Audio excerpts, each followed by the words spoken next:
محفل میں ابھی ہمیں جس شخص نے جوائن کیا ہے وہ آپ کے بھی جاننے والے ہیں، بڑے ایکسپرٹ ہیں، سائنسدان ہیں، انجینئر ہیں، جاوید اسلم قریشی صاحب ہیں۔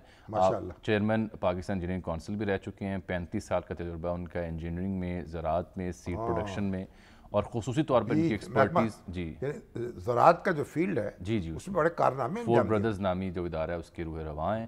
تو آج چونکہ سر اسلام آباد میں کنونشن سینٹر پہ یہ بڑا تاریخی ایک سیمینار ہوا جس میں میں نے عرض کیا تھا کہ عسکری قیادت بھی تھی، سیاسی قیادت بھی تھی، اور بالخصوص اس میں جو اکیڈمی ہیں، جو سائنٹسٹ ہیں، ایکسپرٹس ہیں زراعت کے شعبے کے، فارمرز ہیں، وہ موجود تھے، اور پہلی بار ہوا کہ اس قدر بڑے مجمع سے جو کہ غیر سیاسی تھا اس سے سپہ سالار مخاطب ہوئے اور بڑی جذباتی تقریر کی، اللہ اکبر کے نعرے بھی وہاں بلند ہوئے۔ تو ان جو ایکسپرٹس تھے ان میں سے ایک یہ جاوید قریشی صاحب تھے۔ السلام علیکم قریشی صاحب۔ السلام علیکم صاحب، کیسے ہیں جناب؟ آج ایک بڑی مجلس میں تھے آپ، زراعت کے حوالے سے بڑے منصوبے بن رہے تھے، تو کیسا لگا آپ کو؟ میرا خیال ہے کہ 35 سال کا میرا اس کا زراعت کا تجربہ ہے اور 75 سال کی پاکستان کی ہسٹری ہے۔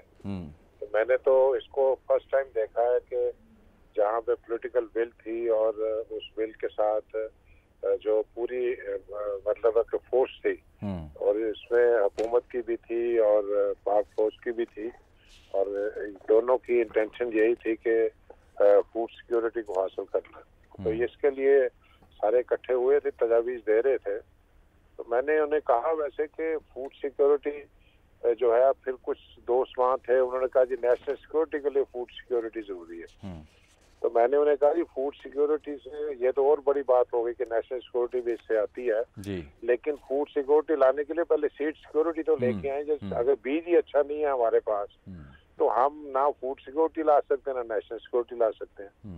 تو یہ ایک وہاں پہ ایک بڑی ہیلدی ڈسکشن تھی، اور اس کے اوپر پھر ورکنگ کی ہوئی تھی سارے مختلف گروپس نے۔ کوئی صاحب بیج میں تو آپ نے کپاس کے بیج میں، گندم کے بیج میں تو آپ نے کافی کام کیا ہے۔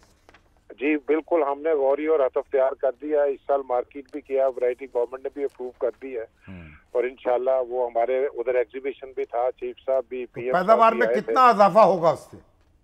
پیداوار میں جی اس وقت ہم 22-23 من لے رہے ہیں، لیکن یہ ورائٹی 50 سے 60 من دے گی گندم جی انشاءاللہ۔ اور کپاس؟ اور یہ میں کپاس کی بات کر رہا ہوں، کپاس جو ہے اس وقت دے گی اتنا، اور جو ویٹ کی ورائٹی اس وقت آ رہی ہے انشاءاللہ وہ بھی 60 من کے قریب اس کی ایوریج ہوگی۔ مگر آپ یہ بتائیں کہ آپ یہ مطلوبہ مقدار میں یہ بیج فراہم کر سکیں گے ایک سال کے اندر؟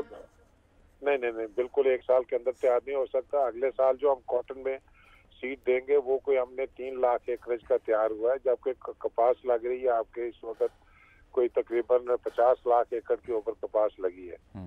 تو اس میں وقت لگے گا اس کو ملٹیپلائی ہونے میں، لیکن یہ ہے کہ جو ایک روشنی کا دیا ہے نا وہ جل گیا ہے، اس لحاظ سے کہ پہلے مطلب ہے کہ ڈس اپوائنٹمنٹ ہوتی تھی کہ آپ پرائیویٹ سیکٹر پہ ریسرچ کر رہے ہیں، پروڈکٹ تیار کر رہے ہیں، لیکن آگے سے کوئی اس کو خوش آمدید کرنے والا کوئی نہیں ہوتا تھا۔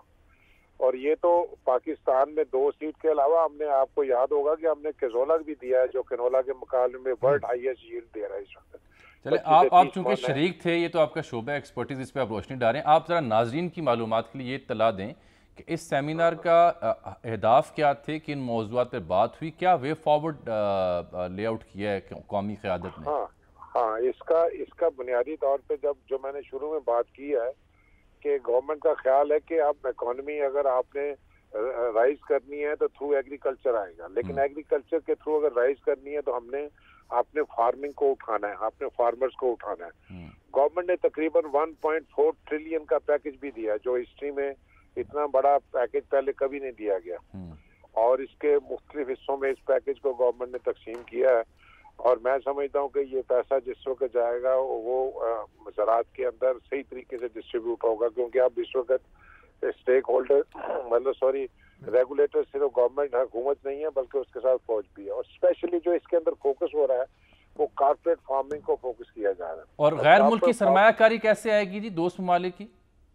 ہاں وہ وہ جو پرائم منسٹر صاحب نے بڑی کلیئرٹی کے ساتھ جو بات کی ہے کہ جو ہمارے مڈل ایسٹ کے لوگ سارے دوست ہیں بیسیکلی ہم اس کو فوڈ باسکٹ بنانے چلے ہیں پاکستان کو، اور مڈل ایسٹ اور سارا یہ ہمارا یہاں سے کور ہوگا. اور ہمارے اس وقت وہ ساری انہوں نے کافی بڑی رقم بتائی کہ پتہ نہیں $60 بلین کی ان کی امپورٹ ہو رہی ہے، اور اس میں صرف ہم تو لیس دین $1 بلین ان کو ایکسپورٹ کر رہے ہیں. تو ان ملکوں نے بالکل کہا کہ ہم پاکستان میں اس ایگریکلچر پہ انویسٹ کرنے کے لیے تیار ہیں. انہوں نے کہا جی کہ انشاءاللہ آپ کو میں بہت بڑی خوشخبری سناؤں گا. ان سب ملکوں کی طرف سے ہماری ان سے میٹنگ بھی ہو چکی ہیں. اور یہ کتنے سال کا منصوبہ ہے یہ؟ سر یہ تو ایگریکلچر سالوں کا نہیں ہوتا، ایگریکلچر 6 مہینے کا ہوتا ہے. 6 مہینے کا، سال کا. اچھا یہ مطلب دیکھیں نا، آپ نے ایک فصل لگائی ہے، فصل لگانے کے 100 دن کے بعد فصل نے باہر آ جانا. جب فصل باہر آئے گی تو ڈالر باہر آئی جانا نہیں اسی وقت. مگر تو یہ بیج بھی تو ہمارے پاس ہونا چاہیے، وسائل بھی ہونے چاہیے. یہ نہیں دیکھیں، بیج کے لیے میں نے بڑا ووکلی کہا، میں کہ خدا کے لیے پرائم منسٹر صاحب آپ ایک کام جس طرح یہ بھی آپ نے آؤٹ آف دا جا کے باکس کیا نا، سولوشن دیا کہ اتنے 1.4 ٹریلین روپیز اس میں ڈالے ہیں، اور اس کے بعد اس کو آگے آپ پوری اپنی پولیٹیکل بل کے ساتھ لے کے جا لیں. ایک کام اور کر دینا تھا. میں نے پھر وہ سلائیڈیں دکھائیں کہ مختلف ملکوں میں کون کون سا ملک ہے جو مختلف کوئی میز میں آ گیا ہے، کوئی گندم میں آ گیا ہے، کوئی کاٹن میں آ گیا ہے، کوئی سویا بین میں آ گیا ہے. تو میں نے کہا یہ ملک ہیں، کوئی ٹرکی ہمارا میز میں سب سے آ گیا. تو میں نے کہا ہمیں ان ملکوں سے بیج لے آنا چاہیے. اس کے بعد میں کہ سارا ہال بیٹھا تھا. جاوید صاحب یہ آج وقت کی کمی اور پرائم منسٹر مخاطب ہیں، تو ہماری خواہش ہوگی اس موضوع پر تفصیلی ایک اور نشست آپ کے ساتھ رکھی جائے، ڈیٹیلز کے ساتھ، ڈیٹے کے ساتھ. یہ تو بنیادی آج گفتگو ہو گئی. تو آج کے لیے اتنا ہی جی. آپ کا بہت شکریہ، آپ نے ہمیں جوائن